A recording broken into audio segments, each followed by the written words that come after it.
Screen दिख रहा है ना? Yes sir. तो पिछले क्लास में हम लोगों ने मॉडल्स और थ्योरीज पे बात किया था।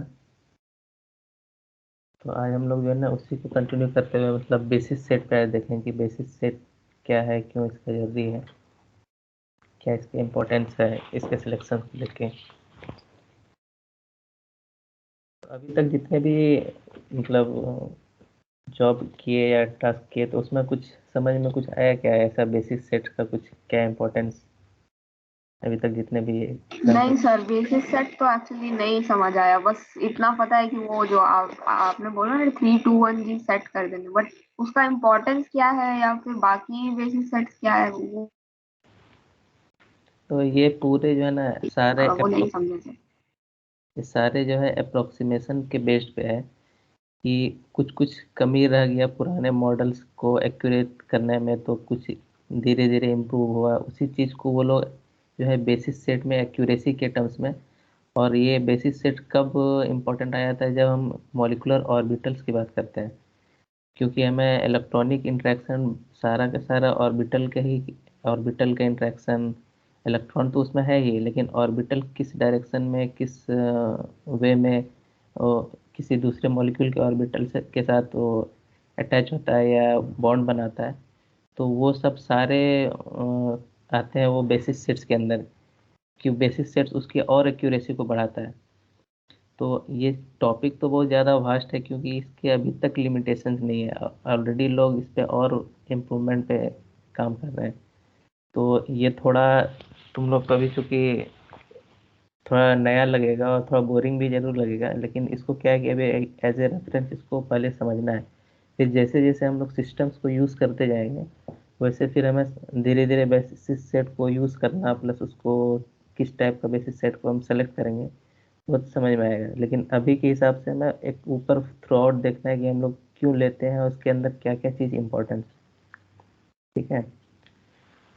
तो पहला है कि ये बेसिस सेट है क्या और इसका सिलेक्शन क्यों ज़रूरी है। तो ये बेसिस सेट्स भी एक वेव इक्वेशंस को सॉल्व करते हैं, क्योंकि हमने पढ़ा था कि जो नए मॉडल्स वगैरह है, जो एच एफ वगैरह है या एबिनिशियो है, ये सब में हम लोग wave function Schrödinger wave equation को सॉल्व करते हैं। इसी वजह से जब इसको वेव इक्वेशन सॉल्व करेंगे तो इसमें इसमें जो है शेप ऑफ और एटॉमिक ऑर्बिटल का बहुत ज़्यादा इंपॉर्टेंस है। तो ये इसी चीज़ को इम्प्रूव करने के लिए हम लोग यूज़ करते हैं। ठीक है। और चूंकि यहाँ पे एटॉमिक ऑर्बिटल्स का बात आ रहा है, लेकिन हम लोग जो मॉलिक्यूल्स पे जब इंट्रैक्शन देखते हैं तो हम लोग मॉलिकुलर ऑर्बिटल्स को हम लोग उसकी इंट्रैक्शंस को देखते हैं। तो मॉलिकुलर ऑर्बिटल्स को हम लोग डायरेक्टली कैलकुलेट नहीं करते हैं, तो हम लोग एटॉमिक ऑर्बिटल्स के हेल्प से करते हैं। इसीलिए इसको कहा भी जाता है कि it is computed using the selected theoretical model by linear combination of atomic orbitals. कि वो एटॉमिक ऑर्बिटल्स का एक समझो कि लीनियर फंक्शन के रूप में हम लोग फिर मॉलिकुलर ऑर्बिटल्स की स्टडी करते हैं। तो अब क्या है कि इसमें कि जो मॉलिकुलर ऑर्बिटल्स है, इसमें जितने भी एटॉमिक ऑर्बिटल्स सर हैं इसमें। हाँ। सर ये सी म्यू आई और सी म्यू आई इंटू 5 म्यू, जो ये जो प्रोडक्ट टर्म है, ये एटॉमिक ऑर्बिटल का एक्सप्रेशन है, और फिर इसका समेशन जो है वो फिर मॉलिक्यूलर ऑर्बिटल का एक्सप्रेशन है।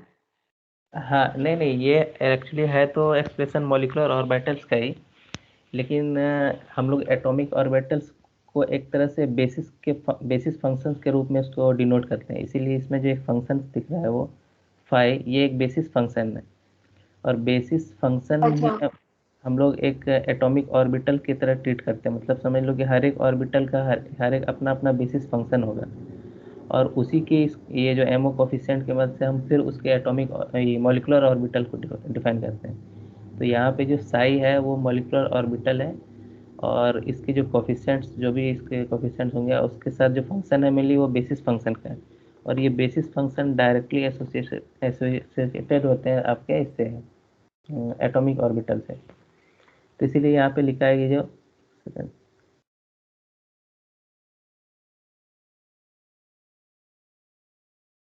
यहाँ पे कि मॉलिकुलर ऑर्बिटल को जो है हम लोग एक बेसिस फंक्शंस के टर्म्स में इसको समझते हैं, और ये बेसिस फंक्शन ही कलेक्टिवली कंबाइन करके हमें एक बेसिस सेट बना के देता है।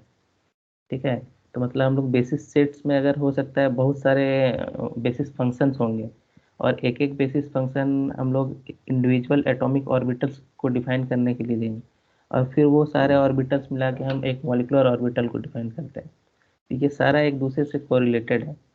तो क्या है कि हमारे सबसे अंदर है आपका बेसिस फंक्शन। बेसिस फंक्शन एक एटॉमिक ऑर्बिटल्स को डिफाइन करता है, उसके कलेक्शन से हम लोग मॉलिक्यूलर ऑर्बिटल बनाते हैं, और ये कलेक्टिवली जो है स्पेसिफिक बेसिस सेट हम लोग चूज करते हैं एक स्पेसिफिक मॉलिक्यूल या स्पेसिफिक सिस्टम्स के लिए। तो यहाँ पे क्या है कि अब ऑब्वियस सी बात है कि बेसिस सेट ये जो है हर एक सिस्टम्स के लिए ज़रूरी नहीं है। मैं पिछले बार मॉडल में ही बताया था कि ये जो वेव इक्वेशंस को सॉल्व करते हैं वो हम लोग डीएफटी और ab initio में ही सॉल्व करते हैं, सेमी एम्पेरिकल या मोलिकुलर मैकेनिक्स मेथड में वेव फंक्शंस को नहीं करते हैं। इसी वजह से, और चूंकि ये वेव फंक्शंस का ही पूरा खेला है, इसलिए इसमें बेसिस सेट की ज़रूरत नहीं होती है। इस मॉडल में एक चीज़ और पुराने में बताया था कि सेकेंड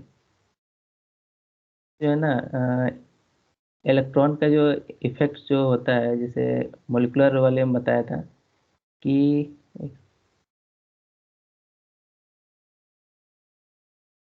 इसमें एक internal parameter already inbuilt use करते हैं। जैसे यहाँ पे मैंने बताया था कि ऐसा नहीं कि उसमें फिर बेसिस सेट का कोई मतलब ही नहीं है, कॉन्सेप्ट ही नहीं है इस मेथड में। वो लोग जो है इंटरनल बेसिस सेट जो कि अप्रोक्सीमेट वैल्यू होता है वो ऑलरेडी उसमें इनबिल्ट करते हैं, लेकिन वो इलेक्ट्रॉन की इंट्रैक्शन को वो लोग इग्नोर कर चुके होते हैं, इसलिए इसकी जो है एक्यूरेसी उतनी अच्छी नहीं होती है। तो ये जो एमएम मॉडल या सेमी इम्पेरिकल है, इसमें बेसिस सेट जब क्वेश्चन में भी खोलोगे ये मेथड यूज़ करोगे तो मैं बेसिस सेट्स का ऑप्शन भी नहीं देता वो। लेकिन इसका मतलब ये भी नहीं कि उसके बेसिस सेट उसके अंदर यूज़ भी नहीं हो रहा, वो ऑटोमेटिक उसी के अंदर में जो जैसा हम लोग ये स्पेसिफिक कैलकुलेशन करेंगे, इनबिल्ट इंटरनल बेसिस सेट होता है जो जिसकी अप्रोक्सीमेट वैल्यू होती है, जिसकी एक्यूरेसी इसी वजह से कम आती है। लेकिन जैसे ही हम अगर डीएफटी और या ab initio कैलकुलेशन करेंगे, उसमें वो बेसिस सेट्स के ऑप्शन अलग से देगा, जिसमें हम लोग डिफाइन करते हैं कि हाँ भाई ये B3 लीप है, या B3 लीप में भी फिर क्या कहते हैं 631G है या 321G है, वो हम लोग ऐसा सेलेक्ट करते हैं कि हमारा एक्यूरेसी भी मेंटेन है और सीपीयू का टाइम, क्योंकि जितना हम अच्छा बेसिस सेट यूज़ करेंगे ऑब्वियस सी बात है सीपीयू टाइम ज़्यादा लगेगा। तो ये हमारे सिस्टम के और यूज़र पे डिपेंड करता है कि हम कैसा बेसिस सेट यूज़ करें।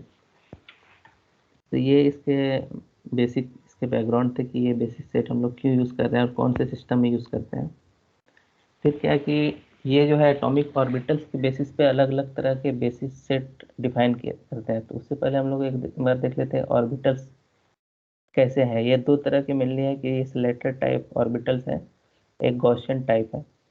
तो एक्यूरेसी में तो ऑब्वियस सी बात है स्लेटर टाइप फंक्शन, ये जो यहाँ ग्राफ में दिख रहा होगा ये इसकी एक कर्व है, और जो गॉसियन है ये इसके अप्रोच में है।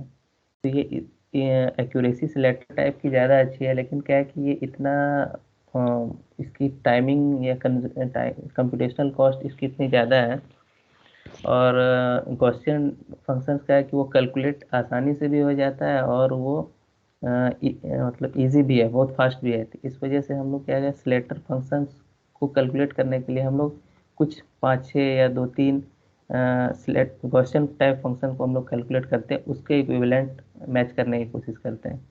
इससे टाइम भी बचता है और वो फास्ट भी होता है और आसान भी, मतलब इसमें कैलकुलेशन में आसान भी है।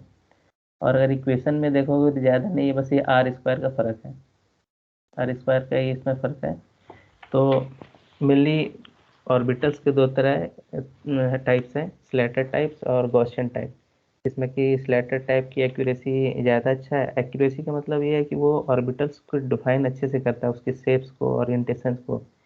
और जो गॉसियन टाइप ऑर्बिटल्स हैं, इसकी एडवांटेज तो ये है कि ये बहुत आसान और फास्ट है, लेकिन उतना अच्छे से ये शेप को नहीं बता पाता है, इसलिए हम लोग अक्सर जो है मिक्स यूज़ करते हैं।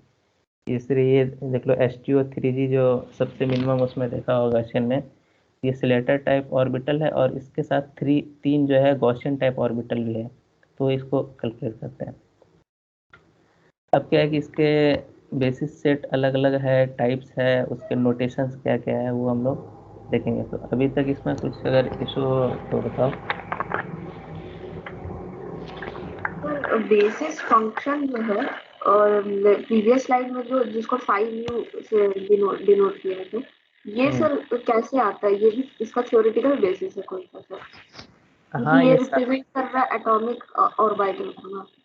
हाँ ये सारे मतलब स्क्रोडिंगर वेव इक्वेशंस के ही मतलब वेव फंक्शन से ही आते हैं।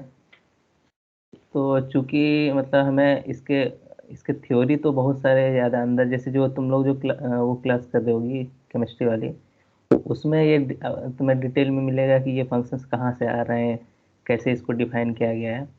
तो चूंकि हम लोग अभी सॉफ्टवेयर बेस्ड पे है तो इसलिए उतनी थ्योरी को हम लोग नेग्लेक्ट करते हैं। हालांकि ये सारा वो स्क्रोडिंगर वेव इक्वेशन से ही आया है कि वो मॉलिक्यूलर ऑर्बिटल को क्या उसके अंदर अंदर सारे वेव फंक्शंस होते हैं, उसके अंदर भी बेसिस फंक्शन, अलग हर तरह के एस के या पी के सबके अलग अलग इक्वेशंस होते हैं, फिर वो लोग मर्ज करते हैं, तो वो थोड़ा कॉम्प्लिकेटेड चीज़ है। तो यहाँ पे हम लोग बहुत ज़्यादा थ्योरी डिस्कस नहीं करेंगे, और इसमें हम लोग एक थ्रू आउट देखते हैं कि ये ऊपर से कि बेसिस सेट में इन्वॉल्व क्या क्या चीज़ है, जिसकी मदद से हमें एक थोड़ा बहुत आइडिया मिल जाएगा कि हमें किस टाइप के बेसिस सेट को चूज करना चाहिए। ठीक है।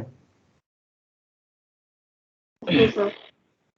तो इसमें हम लोग बेसिक सेट्स देखते हैं कि ये जनरली तीन तरह के इसको क्लासिफाई किया गया है। एक मिनिमल बेसिस सेट है जो कि वो हर तरह के आइटम के लिए अप्लीकेबल है, लेकिन उसकी एक्यूरेसी एकदम सबसे लो होगी ना।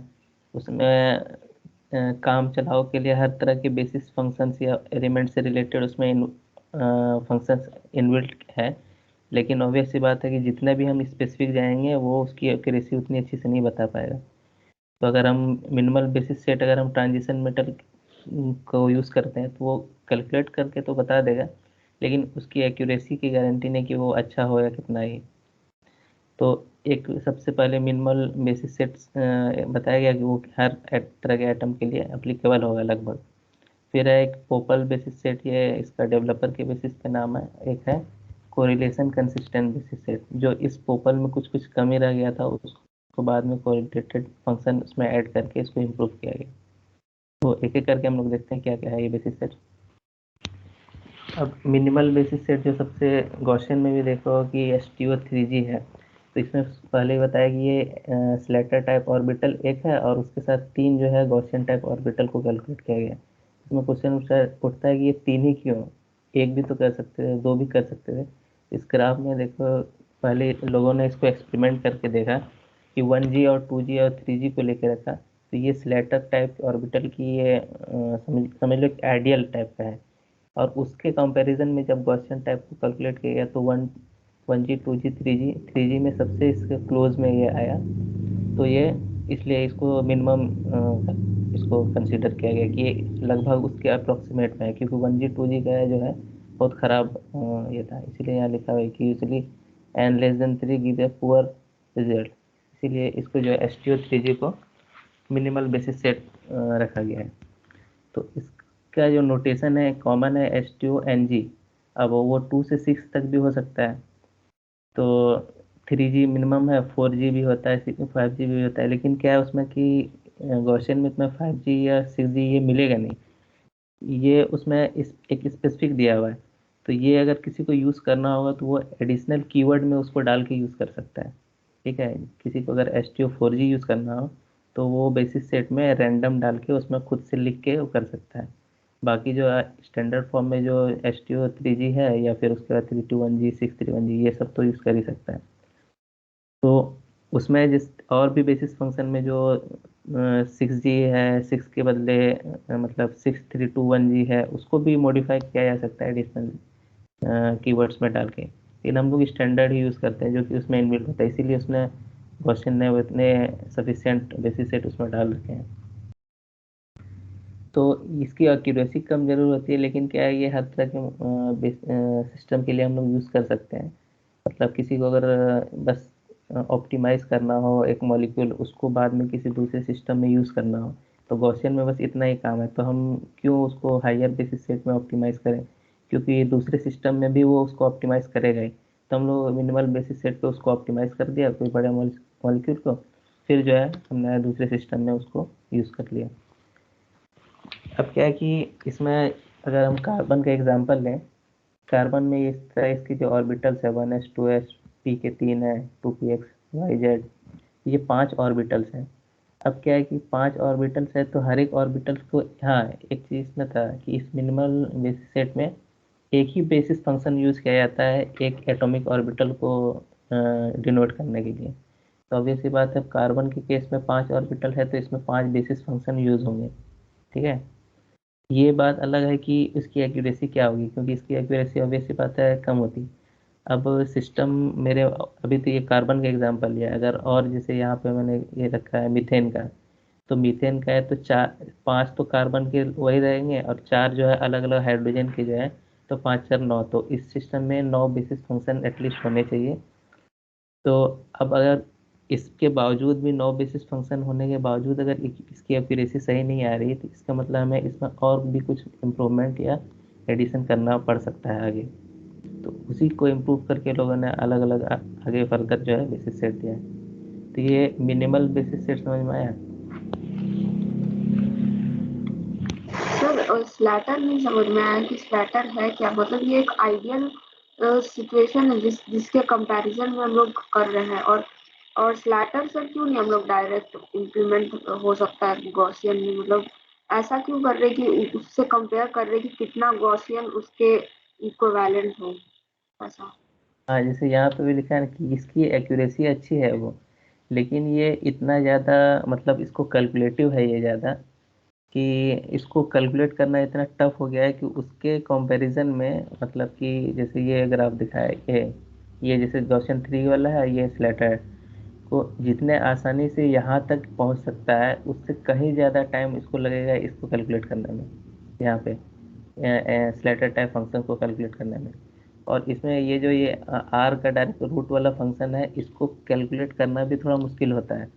मतलब इसके जो आर जो एक्सपोनेंशियल पार्ट में जो रूट है, इसके वजह से इसकी कॉम्प्लिकेशन भी ख़राब है, और क्या कहते हैं इसकी कंप्यूटेशन कॉस्ट भी बहुत ज़्यादा है।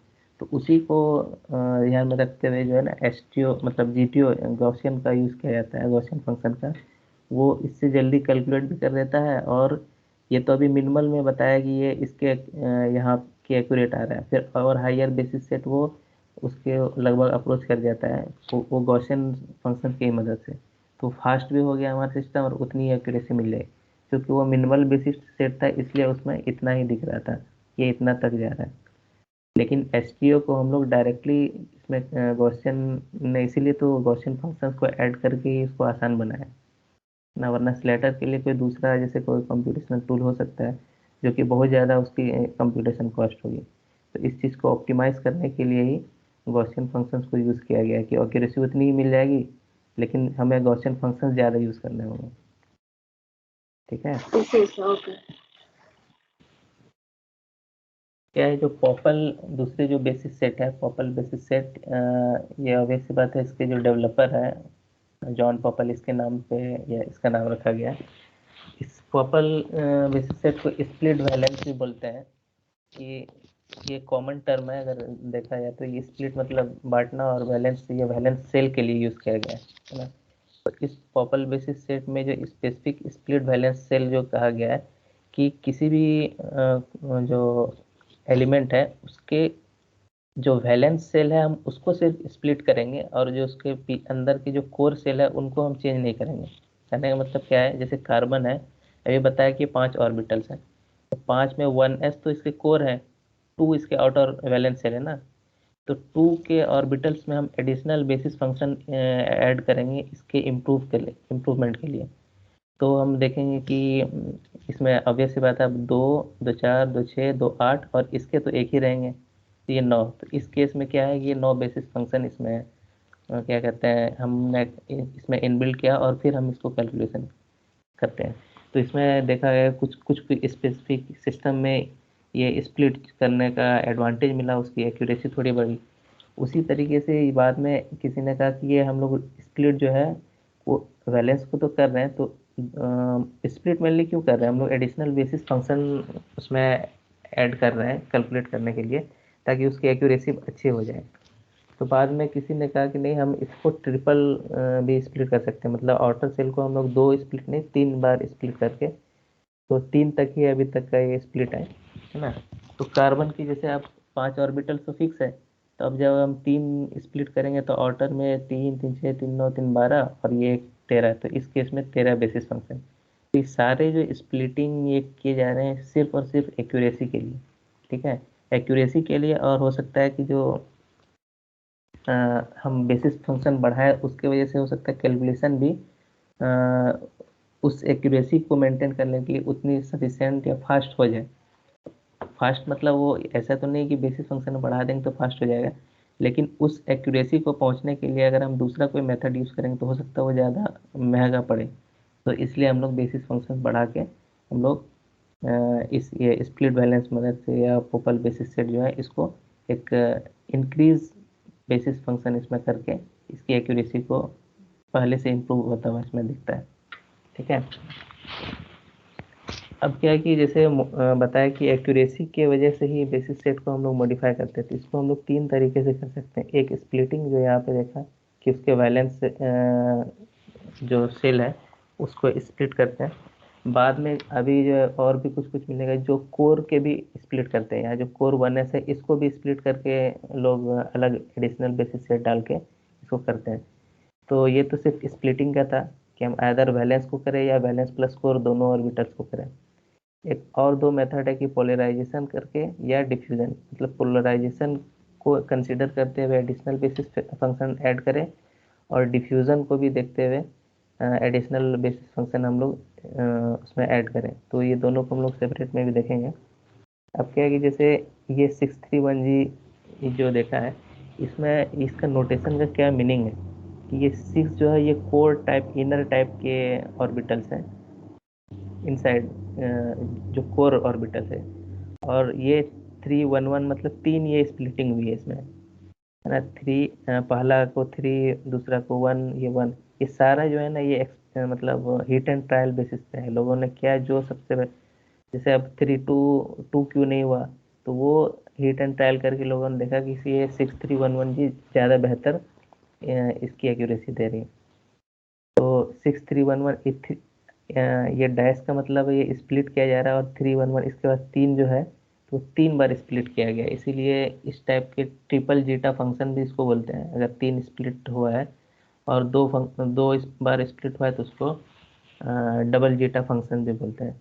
ये तुम्हें और भी बेसिस सेट में अभी एग्जांपल में दिख जाएगा, उसको डायरेक्ट ये डबल जीटा भी उसमें दिख जाएगा कि टी जेड भी यूज़ होता है, या ट्रिपल के लिए ट्रिपल के लिए टी, डबल के लिए डी, ये सब भी अभी कुछ कुछ बेसिस सेट वो आएंगे। उसी तरह ये 321G जो है इसमें 3 जो है इनर है और 3 जो है कोर के है और 2 स्प्लिटेड है। पहला जो है उसको इनर का उसको 2 बार स्प्लिट किया है, पहला लास्ट वाले को 1 बार स्प्लिट किया। तो ये सारा जो है ना बताया ये हिट एंड ट्रायल बेसिस पे एक्यूरेसी को ही देखने के लिए करते हैं। तो 3 बार अगर किया तो ट्रिपल जीटा, 2 बार अगर किया तो ये डबल जीटा, मतलब उसको फंक्शंस को जीटा इसमें एक्चुअली इससे नाम आया है। फंक्शन में ये जो ये है ना कोफिशिएंट, ये जीटा है, तो इसी के स्प्लिटिंग की वजह से यहाँ पे ये डबल जीटा का नाम इसमें पड़ा है। ट्रिपल जीटा मतलब 3 बार स्प्लिटिंग। तो ये पूरा स्प्लिटिंग का ही बेसिस पे एक्यूरेसी को देखने के लिए किया गया। तो इसमें कुछ डाउट है तो बताओ। सर ये एक्सप्लेन एक बार कर लीजिए, जो C6 एग्जांपल देके लिखा हुआ है, 5 ऑर्बिटल्स 9 फंक्शन और 13 फंक्शन, ये वाला। Okay okay. तो जिस तरह यहाँ पे हाँ पिछले, हाँ ये एग्जांपल में देखा जो मिनिमल बेसिस सेट था, इसमें एक ऑर्बिटल पे एक ही बेसिस फंक्शन यूज किया गया है, ठीक है। तो इसमें हमने देखा कि ये जो कार्बन का है 1s2s2p, इसके यही ना होते हैं ना, 2 इसमें रहेंगे, 2 इसमें, 4 और 5 और 6, 6 इसी में रहता है। तो ये इसके 2 जो है वैलेंस सेल आउटर हो गया ना, वैलेंस सेल सेल हो गया, और 1 जो है इसके कोर सेल है इनसाइड सेल करे। तो इसमें जो स्प्लिट वैलेंस बोला है कि ये वैलेंस सेल को ही सिर्फ स्प्लिट करेगा। अब यहाँ 1s तो कोर है, इसको स्प्लिट नहीं करना है, इस ऑर्बिटल के लिए एक ही बेसिस फंक्शन होगा। अब बाकी ये 4 अलग अलग, एक एस और 3 पी के ये वैलेंस शेल ऑर्बिटल है, तो इसको जो है हमें स्प्लिट करना है दो दो, तो कितने हो जाएंगे, 2 2 4 2 6 2 8, और इसको तो स्प्लिट नहीं करना है तो 9। तो इस केस में अगर ये डबल जीटा फंक्शन है या डबल स्प्लिट बेसिस सेट हम लोग यूज़ करना है, तो इसमें हमें 9 बेसिस फंक्शन होने चाहिए ऐसे सिस्टम में। सिर्फ मैंने कार्बन का एग्जाम्पल लिया है, ठीक है।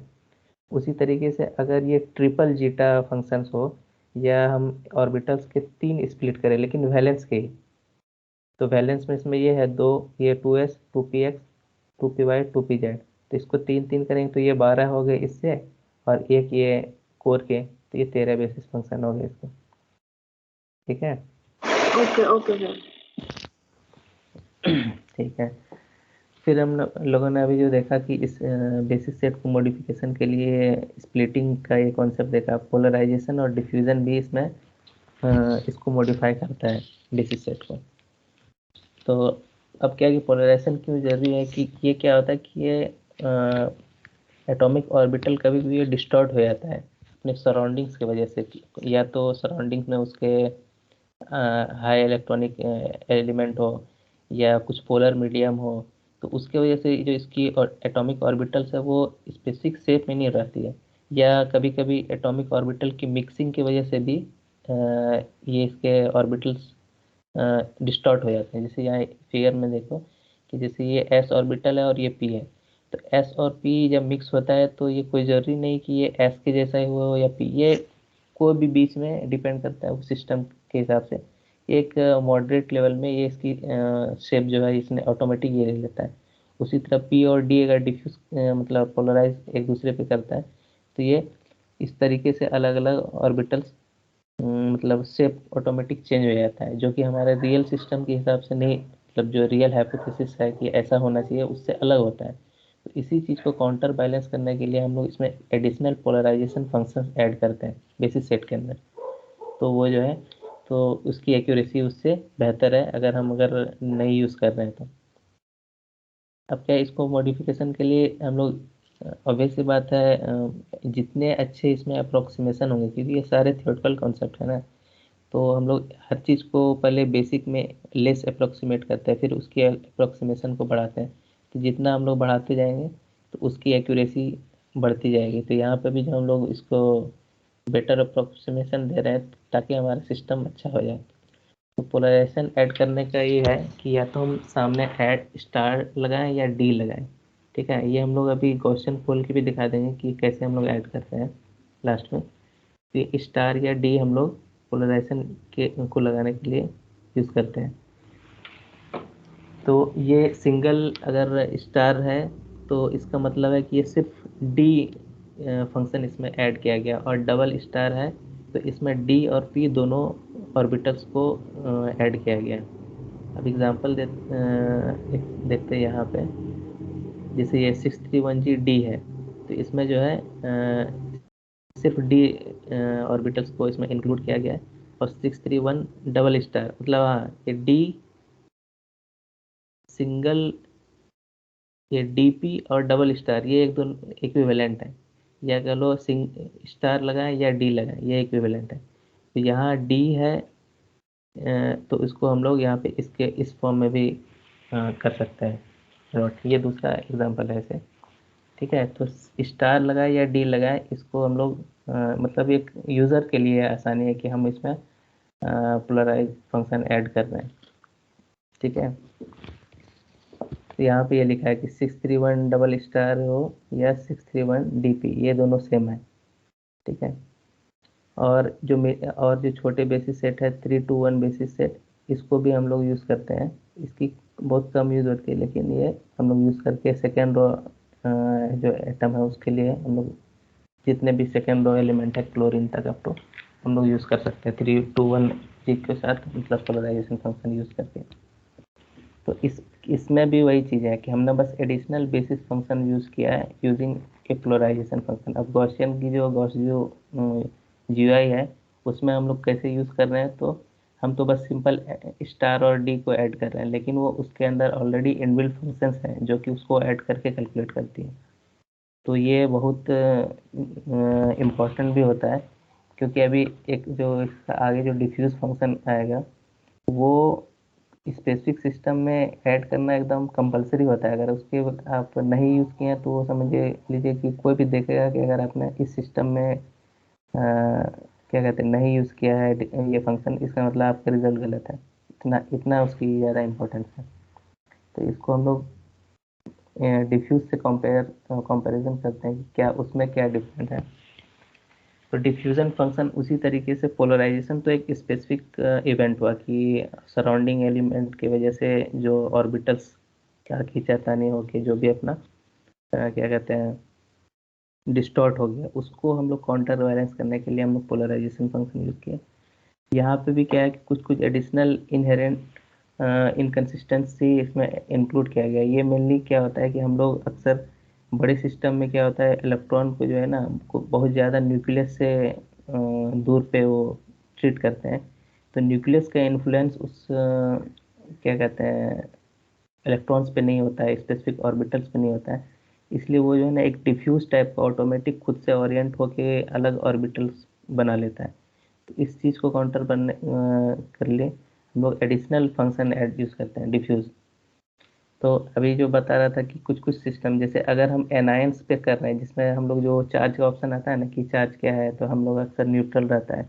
अगर एनायंस है, नेगेटिव चार्ज है, या फिर क्या कहते हैं ये अनपेयर्ड इलेक्ट्रॉन्स के केस है, या हम हाईली इलेक्ट्रॉनिक नेगेटिव एटम को यूज़ कर रहे हैं, तो उस केस में डिफ्यूजन फंक्शन यूज़ करना मस्ट है। अगर नहीं यूज़ कर रहे हैं इसका मतलब आपका रिजल्ट सही नहीं आ रहा है।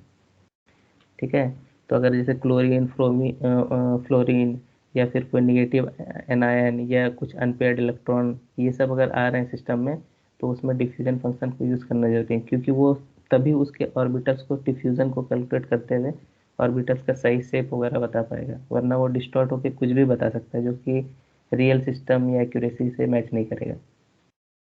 तो इसीलिए ये पोलराइजेशन स्पेसिफिक इवेंट, जो पोलर डिस्टॉर्टेशन किस वजह से हो रहा है कि आसपास सराउंडिंग की वजह से, उसको काउंटर बैलेंस करने के लिए हम लोग पोलराइजेशन फंक्शन यूज़ कर रहे हैं।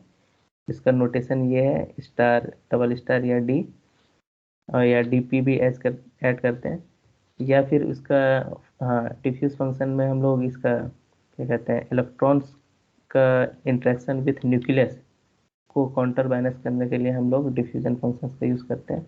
कि specific anion excited state calculation अगर हो, या बहुत ज़्यादा इलेक्ट्रोनेगेटिव एटम हो, या लोन पेयर्स की बात हो, तो उसमें हम लोग ये यूज़ करते हैं। अब इसको ऐड करने का है, या तो हम प्लस यूज़ करें या प्लस प्लस। अगर सिर्फ प्लस यूज़ कर रहे हैं तो इसका मतलब ये डिफ्यूज फंक्शन एटम सबके लिए है, हाइड्रोजन को छोड़ के। लेकिन अगर डबल प्लस लिख रहे हैं मतलब उसमें हम हाइड्रोजन को भी इंक्लूड कर रहे हैं, क्योंकि कभी कभी हाइड्रोजन भी बहुत ही ज़्यादा इन्फ्लुएंस हो जाता है हाईली इलेक्ट्रोनेगेटिव एलिमेंट से, जिसकी वजह से हाइड्रोजन का इतना छोटा कोर 1s होते हुए भी वो डिस्टॉर्ट कर जाता है। तो इसलिए हम लोग सेफ साइड में डबल फंक्शन मतलब डबल डिफ्यूजन यूज़ करते हैं, मतलब डिफ्यूजन फंक्शन सारे एटम्स के लिए। ठीक है। अब क्या है कि अभी सिस्टम्स को और देखने के लिए पता चला, हमने सिर्फ अप्लाई किया पोलराइजेशन या सिर्फ डिफ्यूजन, तो हो सकता है वो काम ना करे। तो इसलिए हम लोग हाइब्रिड सिस्टम भी यूज़ करते हैं कि पोलराइजेशन प्लस डिफ्यूजन। अब जैसे अब देखो ये जो बेसिस सेट है, इससे क्या क्या इन्फॉर्मेशन मिल रहा है कि पहला तो ये है कि ये जो 631 वाला जो स्टैंडर्ड फॉर्म है, ये पॉपल बेसिस सेट का नोटेशन है। ठीक है। इसमें 6 कोर इनर सेल के ये है, सेल है इनर सेल के 6, और 3 1 ये स्प्लिट है, मतलब ये डबल जीटा, इसका 2 बार स्प्लिटिंग हुई है ये वैलेंस सेल का 3 1 प्लस। इस वजह से लगाया क्योंकि इसमें डिफ्यूजन फंक्शन यूज़ किया है, और गॉसियन क्या है कि ये गॉसियन का ऑर्बिटल्स इसमें कैलकुलेट हो रहा है। और 3DF है कि 3 जो है जो पोलराइजेशन फंक्शन है, 3 जो है डी सेट, यहाँ पे लिखा भी है कि 3 sets of D function and 1 sets of F function उसमें ऐड किया गया है, क्योंकि वो अगर हैवी आइटम यूज़ कर रहे हैं, अगर हम ब्रोमीन, आयोडीन ये सब यूज़ कर रहे हैं, तो उसके लिए ये यूज़फुल है। और इसके साथ जो 2p है, वो 2 sets of P function on hydrogen, तो ये दूसरा वाला टर्म हम लोग स्पेसिफिकली जो है ना हम लोग हाइड्रोजन के लिए यूज़ करते हैं, उसको भी कंसिडर करते हैं। तो ये ज़्यादा ज़्यादा है क्या, कि पूरे जो है सिस्टम को हम लोग कैसे हर तरह के फंक्शंस को यूज़ करके स्प्लिट भी हमने कर लिया यहाँ पे 2 बार, डिफ्यूजन भी लगा दिया और पोलराइजेशन भी लगा दिया। फिर हम लोग देखते हैं तो कुछ कुछ सिस्टम में, जो कि वो तुम्हें एक्सपेरिमेंट से पता चल जाएगा। जैसे तुम किसी सिस्टम पे काम कर रहे हो, तुमने देखा कि एक्सपेरिमेंट से इस बेसिस सेट से बहुत ज़्यादा मैच कर रहा है कंपेयर टू अगर तुमने सिंपल डीपी अगर यूज़ किया, तो इसका मतलब तुम्हारे सिस्टम के लिए ये बेसिस सेट ज़्यादा यूज़फुल है। इसीलिए कहा कि ये थ्योरी में तुम्हें बिल्कुल नया और थोड़ा और टाइप का लगेगा, लेकिन जब इस पर काम करना शुरू करोगे तो ये तुम्हें हिट एंड ट्रायल मेथड के हिसाब से बेसिस सेट यूज़ करना पड़ेगा। और जब देखो देखो कि ये तुम्हारा रियल डेटा से अगर ज़्यादा अच्छा मैच कर रहा है, मतलब ये तुम्हारे हिसाब सिस्टम के लिए यही बेसिस सेट सही है। ठीक है, तो इसमें ये तीनों एक साथ इसमें कुछ अगर हो तो बताओ, स्प्लिट, वैलेंस और पोलराइजेशन और डिफ्यूजन, कि हम लोग सारा क्यों यूज़ कर रहे हैं और क्या इसका इम्पोर्टेंस है। पर इन तीनों का यही है ना कि हम लोग मॉडिफाई करना चाह रहे हैं। जो सबसे पहला वाला जो एसटीओ जो था सबसे इनिशियल, उसमें और मॉडिफिकेशंस लाने के लिए ये तीन है। हाँ हाँ मतलब स्प्लिटिंग या फिर पोलराइजेशन या डिफ्यूजन। और फिर हाँ मॉडिफिकेशन इसलिए कर रहे हैं कि हम लोग सबसे बेटर अप्रोक्सीमेट कर पाए ना कि कैसा है मॉलिक्यूलर और वाइटल का शेप। हाँ हाँ, उसकी एक्यूरेसी, मतलब एक्यूरेसी तो अलग डेटा के टर्म्स में होगा कि उसकी ऑर्बिटल्स एक स्पेसिफिक ओरिएंटेशन या स्पेसिफिक शेप में है कि नहीं। क्योंकि ऑर्बिटल्स का शेप जो है ना हमारा इंट्रैक्शंस के लिए बहुत इंपॉर्टेंट होता है। बेसिक केमिस्ट्री में भी पढ़ा होगा कि जो है उसके ओरिएंटेशन से सिग्मा और पाई बॉन्ड, पी ऑर्बिटल अगर एक्सिस के अलॉन्ग हो रहा है तो सिग्मा बनता है, पैरेलली अलाइन कर रहा है तो पाई बनता है। तो ये सारे जो है ना रिएक्टिविटी के लिए बहुत ज़्यादा इंपॉर्टेंट फैक्टर है। और ये बेसिस सेट सिर्फ और सिर्फ डिज़ाइन ही किया गया है पूरा एटॉमिक ऑर्बिटल्स के लिए। तो अगर हम इसको हम लेस अप्रोक्सीमेट करके कैलकुलेट करें तो उसकी ओरिएंटेशन अलग होगी, ओरिएंटेशन अलग होगी तो उसकी रिएक्टिविटी अलग होगी, उससे रिएक्शन होगा भी नहीं होगा। तो ये बहुत इंपॉर्टेंट फैक्टर है। तो इसी चीज़ को वो कितना हम इम्प्रूव कर पाए, तो किसी ने स्प्लिट करके बताया, किसी ने डिफ्यूज़न ऐड किया, किसी ने पोलराइजेशन ऐड किया, किसी ने हाइब्रिड करके देखा कि इसमें सबसे अच्छा। क्योंकि अभी तो मैं जैसे ये एग्जांपल लिया था कार्बन, ये कितना एक सिंपल सा एग्जांपल था। ये कार्बन है, इसके अंदर ये है, इसमें बेसिस फंक्शन है, इस बेसिस फंक्शन के हिसाब से हम एक बेसिस सेट अगर हमने बना दिया तो वो मेरे कार्बन के लिए यूज है। लेकिन हम कार्बन तो कैलकुलेट करते नहीं है, मिथेन है या उससे बड़े सिस्टम है, ऑर्गेनिक मॉलिक्यूल्स है, उसमें रिंग भी है। अभी जैसे ये सिंपल चीज़ है, कुछ चैन वाले एलिमेंट मॉलिक्यूल होंगे, कुछ रिंग रिंग वाले होंगे, कुछ और ज़्यादा कॉम्प्लेक्स होंगे, किसी में ट्रांजिशन मेटल इंक्लूड होगा। तो सबके लिए कुछ ना कुछ बेसिस सेट में चेंज होगा। तो अभी जो ये जो कॉमन हम लोग यूज़ करते हैं 6321, ये सब अगर तुम ट्रांजिशन एलिमेंट के पे यूज़ करने लगा तो ये फिर ख़राब हो जाएगा, उसकी एक्यूरेसी नहीं बता पाएगा। क्योंकि ये सब ज़्यादा जो है ऑर्गेनिक मॉलिक्यूल्स के लिए ज़्यादा अच्छे से डिज़ाइन किया गया है। इसीलिए ये सब बेसिस सेट ऑर्गेनिक जहाँ भी मॉलिक्यूल होता है, ये लोग आँख बंद करके ये सब में से कोई भी चुन के यूज़ कर लेते हैं तो वो आ जाता है। लेकिन इसमें अगर कोई भी एक एलिमेंट मेटल या इस टाइप के ट्रांजिशन या एफ ब्लॉक के एलिमेंट आ जाएंगे तो ये बेसिस सेट काम करेगा नहीं, हो सकता है तुम्हारा सिस्टम ऑप्टिमाइज ही नहीं हो। तो ये बहुत ये यूज़ करने पे पता चलेगा। ये तुम्हें अभी इसको आइडिया नहीं मिल पाएगा कि क्यों हम ये यूज़ कर रहे हैं। ये प्रैक्टिस का है, ये तो लोग अभी भी एक्सप्लोर ही कर रहे हैं कि कौन करना है कौन सा नहीं करना है। ठीक है, ये तीनों समझ में आ गया कि हम लोग क्यों ऐड कर रहे हैं। हाँ सर। ओके। अब जो इसकी जो तीसरी जो बताया था कोरिलेटेड कंसिस्टेंट बेसिस सेट, मतलब एक मिनिमल था, एक दूसरा पोपल या स्प्लिट था। तो पोपल स्प्लिट में ही पोलराइजेशन और डिफ्यूजन को ऐड किया गया था। फिर तीसरा है कोरिलेटेड, क्योंकि बहुत सारे बेसिस सेट देखते होंगे इस फॉर्म में CCPBV है या ये, तो ये अलग थ्योरी के बेसिस पे दिया है। जो पुराने जितने थे ये सब जो है ना हैट्री फॉक लेवल पे ऑप्टिमाइज करके बेसिस सेट को डिज़ाइन किया गया। ये सारे जो बेसिस सेट है ना, इसका अगर तुम्हें डिटेलिंग भी कभी पढ़ना हो आगे, उसमें तुम देखोगे हर एक बेसिस सेट का एक पूरा कोडेड फॉर्म में होता है कि कितने रो है, उस रो के हिसाब से अलग अलग बेसिस सेट है, उसको फिर वो ऑप्टिमाइज करते हैं स्पेसिफिक मॉडल से। तो जैसे जो पुराना अभी हम लोगों ने जो पढ़ा वो सारे हैट्री फॉक लेवल के हिसाब से ऑप्टिमाइज था। तो बाकी कुछ लोग आए, ये जैसे थॉम डनिंग ने, इन्होंने कहा कि नहीं, ये जो है चूंकि हैट्री फॉक लेवल की अप्रोक्सीमेशन थोड़ी कमज़ोर है, इसलिए उससे जो जनरेट बेसिस सेट है वो भी थोड़ा वीक ही होगा। तो इसलिए जो है इसने अब एक अलग से बेसिस सेट ऑप्टिमाइज किया गया इस मेथड से, CIST अलग से वेब फंक्शन इसने इंट्रोड्यूस किया उसमें, और ये बताया कि इस टाइप के भी बेसिस सेट होंगे। तो ये कॉमन इसका ये नोमेनक्लेचर है, CCPVXZ। तो CC तो ये दिखा रहा है कि कोरिलेशन कंसिस्टेंट, ये जो नया चीज़ इसने ऐड किया वो चीज़ के लिए है, और PV है कि ये पोलराइज्ड वैलेंस सेल के लिए, जो अभी हम लोग उसमें अलग तरीके से पढ़ा कि दो डैश के बाद हो तो ये PV रहता है कि ये पोलराइज्ड फंक्शन है और ये वैलेंस बेसिस को ही के लिए लगाया गया है, कोर के लिए नहीं है अभी। ठीक है, इसमें अगर P के बदले अगर C आ जाएगा वो आगे, तो समझो वो कोर को, सॉरी, V के बदले अगर C आ जाएगा तो वो कोर वैलेंस बेसिस, मतलब कोर की जो सेल है उसको स्पेसिफिक कंसिडर करके बेसिस सेट तैयार किया गया है यहाँ, लेकिन यहाँ पे V है तो ये पोलराइज्ड है P की वजह से, लेकिन ये वैलेंस बेसिस के लिए जिस तरह कार्बन में बताया कि 2s 2px y और 2pz, तो उसके रेफरेंस में ये पोलराइजेशन देख रहा है। किसी को कोर के हिसाब से देखना है तो यहाँ पे V के बदले C आ जाएगा। अब XZ इंडिकेट कर रहा है भाई जीटा नंबर, है ना, जो अभी बताया था कि X अगर D है तो डबल जीटा, इसका मतलब कि जो वैलेंस सेल है इसमें 2 बार स्प्लिटिंग हुई है। P है तो ट्रिपल जीटा इसको बोलते हैं, 3 बार स्प्लिटिंग किया गया है। Q है तो क्वाड्रपल, 5 6 7 आगे आगे भी हो सकता है। ठीक है, तो इसमें भी ये स्प्लिटिंग हम लोग XYZ, ये जो X का वैल्यू है DTQ, ये जैसा भी होगा उसके हिसाब से हम लोग समझते हैं कि कितना स्प्लिटिंग किया गया है। जेड तो खैर जीटा नंबर वो जो फंक्शंस में बताया उसके लिए है, और ये वी है कि वैलेंस, ये जो स्प्लिटिंग कर रहे हैं किसका हम कर रहे हैं, वैलेंस का। अगर यहाँ पे सी रहेगा तो ये कोर होगा, और कोर का मतलब सिर्फ कोर नहीं, कोर प्लस वैलेंस, वैलेंस को तो करना ही करना है। और सी सी इस नया बेसिस सेट के नाम की वजह से।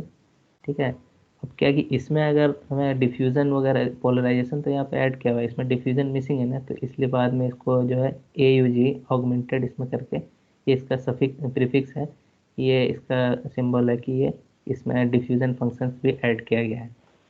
ठीक है, ये तो ये 3 तरह के मेनली बेसिक सेट हम लोग इसमें यूज़ करते हैं। तो इसमें अभी के इससे तुम्हें बस आइडिया हुआ होगा कि इसमें जो कुछ कुछ टर्म्स है वो क्यों यूज़ किया गया है वैलेंस सेल के लिए, या बेसिस फंक्शन क्यों, किस इसके लिए कितना होगा। अभी तुम्हें बेसिक इतना ही आइडिया मिल पाएगा।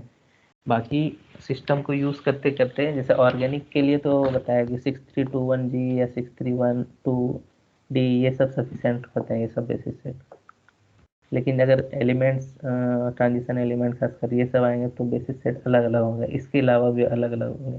ठीक है, अब क्या है कि ये सब बेसिस सेट का तुम्हें आइडिया जो है ना, ये गॉसियन की ऑफिशियल वेबसाइट पे तुम्हें कुछ कुछ इससे रिलेटेड थियोरेटिकल बैकग्राउंड या जो भी चीज़ है ये तुम्हें यहाँ से मिल जाएगा, कि हम ये सिस्टम यूज़ कर रहे हैं इसके लिए ये यूज़फुल होगा कि नहीं। या एक ये भी एक ऑफिशियल ये है बेसिस सेट एक्सचेंज, ये थर्ड पार्टी ज़रूर है, लेकिन इसकी जो रिकग्निशन है ना, ये तुम्हें रिसर्च आर्टिकल में लोग इसको रेफरेंस में डालते हैं कि मैंने बेसिस सेट एक्सचेंज पे जो है अपना इस वेबसाइट से हमने ये किया है। इसके इस वेबसाइट को लेके 2 पेपर छपा हुआ है, एक पुराने ओल्ड में, और अभी लेटेस्ट में उसी को मॉडिफाई करके। तो ये जो है ना, ये दोनों तुम्हारे लिए मतलब आर्टिकल के हिसाब से यूज़फुल है। मतलब बाकी तो और कहीं भी हम लोग ढूंढ सकते हैं, लेकिन ये जो है ऑफिशियल है, ये मतलब ऑथेंटिसिटी के लिए बताते हैं।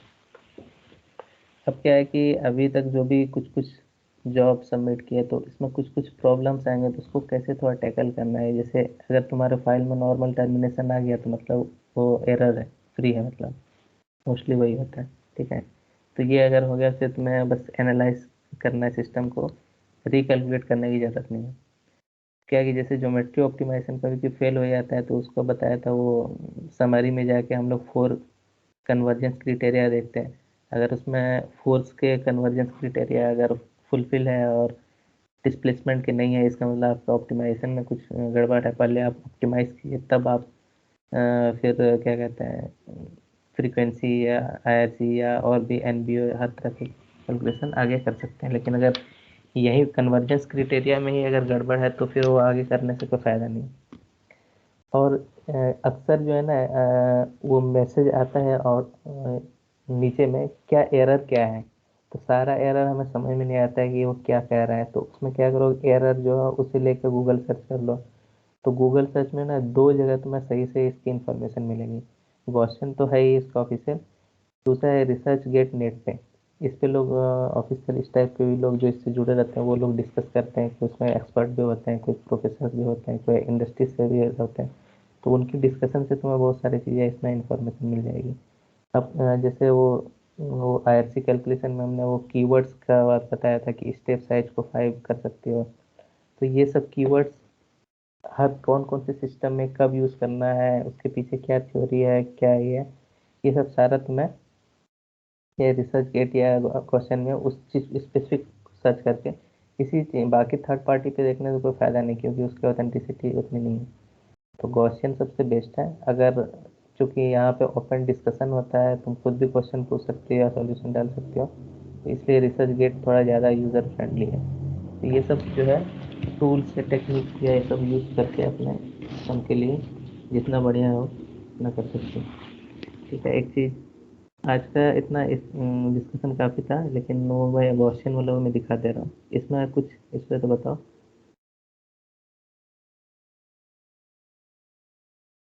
नहीं सर।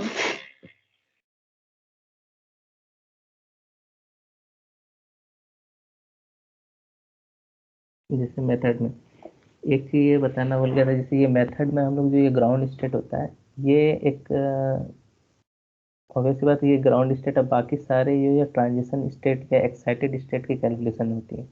ठीक है, तो ये अलग अलग मॉडल मेथड है। तो ये जब जब तक सामने आएगा नहीं वैसे सिस्टम, हम लोग उसको भी यूज़ नहीं करना है। बाय डिफॉल्ट हम लोग इसको ग्राउंड स्टेट में ही कैलकुलेट करते हैं जा रहा है सिस्टम को। तो ये बाकी जो ये जिन दो CIS है, ये सब सारा जो है ये एक्साइटेड स्टेट की कैलकुलेशन है। ये मेथड में बताया है कि ये मॉलिकुलर मैकेनिक्स जो है मैं बताया ये है। ये सेमी इम्पेरिकल जो दूसरा मेथड बताया था, ये हेट्रीफॉक, ये एब इनिशियो का सबसे मिनिमम वाला है ये था। DFT तो DFT का अलग है ये MP2 MP4 CCSD ये सारा एब इनिशियो के हैं। ये हेट्रीफॉक मिनिमम था, उसके बाद ये सब सारे बेसिस सेट हैं। ठीक है, कभी कभी क्या होता है, हमें मैनुअली हमें बेसिस सेट स्पेसिफिक जो बताया ना, अभी बहुत लोग ऑलरेडी डेवलप ही कर रहे हैं। तो हमें स्पेसिफिक कंपाउंड के लिए चाहिए, तो कंपाउंड में भी ये सब स्पेसिफिक ये हाइब्रिड कुछ कुछ मॉडल, जिस तरह बेसिस सेट में हाइब्रिड बताया ना कि दो तीन चीज़ पर मिला के यूज़ करते हैं, तो मॉडल में भी जैसे मैं स्पेसिफिक कंपाउंड में नया कंपाउंड को यूज़ कर रहा हूँ, तो उसके लिए भी कुछ कुछ स्पेसिफिक ये सब काम करते हैं। ठीक है, कस्टम में है कि मुझे खुद से बताना है, अगर मुझे मेरे पास स्पेसिफिक बेसिस सेट है तो हम उसको यहाँ पर लिख के भी कर सकते हैं। अब जैसे बताया था कि मॉलिकुलर मैकेनिक्स यूज़ करेंगे, तो ये इसका बस फोर्सफुल यहाँ पे है, बेसिस सेट का ऑप्शन नहीं दे रहा, क्योंकि इसके अंदर इंटरनल बेसिस सेट ऑलरेडी ये यूज़ कर रहा है। वही हाल है सेमी इंपेरिकल में, इसमें भी ये बेसिस सेट नहीं पूछ रहा है, ये इसकी अपनी जो ये फोर्स या ये सब के फंक्शन, इसके अंदर जो इनबिल्ट फंक्शन इसी के अंदर में वो basis set already less approximate किया है, लेकिन वो ऑलरेडी है। तो इसलिए वो जो है बेसिस सेट अलग से डिमांड नहीं करता है। लेकिन जैसे ही हम एब इनिशियो, ये हैट्रीफॉक उसी का है, एब इनिशियो को करेंगे ये यहाँ पे बेसिस सेट मांगेगा। जैसे ये 321G इसका ये मिनिमम, तो ये सारे है ही। 631 जी अभी बताया था, 63111 मतलब ट्रिपल स्प्लिट है। ये CC वाला भी बताया था, ये P जो है पोलराइज, ये वैलेंस, ये डबल जीटा है, मतलब दो बार इसमें स्प्लिटिंग हुई है। ये ट्रिपल जीटा है, क्वाड्रपल जीटा है। ये और भी अलग अलग है जो कि नए नए आ ही रहे हैं, तो उसको हम लोग उतना नहीं देखते हैं। इसमें ये डिफ्यूजन फंक्शन के लिए है प्लस ऐड कर दिए। चूंकि ये HF बहुत मिनिमम वाला होता है, इसमें अलग से कोई DP का ऑप्शन नहीं देता है, तो इसमें वो स्टार के फॉर्म में हम लोग ये पोलराइजेशन फंक्शन ऐड करते हैं। सिंगल स्टार का मतलब है D, डबल स्टार का मतलब है DP दोनों। उसी तरह अगर हम लोग DFT यूज़ कर रहे हैं, तो ये DFT का B3 स्पेसिफिक फंक्शन और भी होता है, लेकिन सबसे बेहतर इसका रिजल्ट है तो ये यूज़ करते हैं। इसमें जो है फिर बेसिस सेट है कि अगर हम 631G यूज़ कर रहे हैं, ये अगर एनायन वाला सिस्टम है तो हम डबल डिफ्यूजन यूज़ कर लेंगे। इस एनायन में विदाउट डिफ्यूजन अगर हम करेंगे तो सही रिजल्ट नहीं आएगा। डबल डिफ्यूजन, अब ये डी फंक्शन जो पोलराइजेशन का है वो इतना तरीके से कर सकते हैं। तो जैसा सिस्टम हेवी सिस्टम होगा तो हम लोग डी एफ सारे इंक्लूड करेंगे। उसी तरीके से ये एच को कंसीडर करते हुए एच के लिए, एच एटम के लिए अलग से पोलराइजेशन कौन कौन से यूज करना है, तो ये सब हम लोग इसमें यूज करते हैं। ये चार्ज वगैरह है, कितना हमें चार्ज अपना सिस्टम है, प्लस है या माइनस है या जीरो है या क्या है, इसके हिसाब से। जैसे देखो, ये न्यूट्रल सिस्टम के लिए अगर ये सिंगलेट है, इसका मतलब सारे के सारे जो इलेक्ट्रॉन पेयर है वो पेयर्ड है, कोई भी अनपेयर्ड इलेक्ट्रॉन नहीं है। ठीक है, इसी में मैं देखो अभी इसको एक हटा देता हूँ कार्बन को। अब मैं इसको कैलकुलेट करने जा रहा हूँ। ये देखो ऑटोमेटिक ये न्यूट्रल है लेकिन डुप्लेट है, इसका मतलब यहाँ पे एक इलेक्ट्रॉन जो है क्या कहते हैं अनपेयर्ड है, इसी वजह से डुप्लेट, ये सिंगलेट का ऑप्शन ही नहीं आएगा। ठीक है, तो ये सब चीज़ें ऐसे कैलकुलेशन से रिलेटेड। बाकी जो बताया कि अगर कुछ एरर हो तो उसको कहाँ पे सर्च करना है, कहाँ देखना है, बेसिस सेट से रिलेटेड या कोई स्पेसिफिक कीवर्ड्स को रिलेटेड, तो हम लोग उसमें जो बताया है उसको हम लोग यूज़ कर सकते हैं। ठीक है, हाँ सर।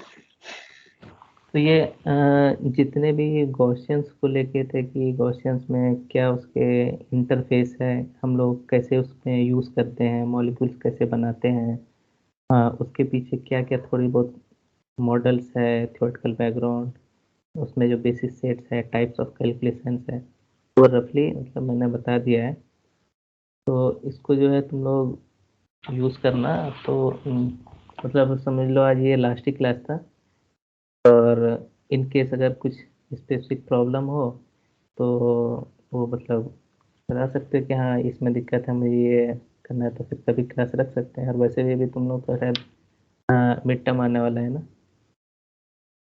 हाँ सर, फरवरी एंड फरवरी से स्टार्ट है। हाँ, तो उसको क्या कहते हैं,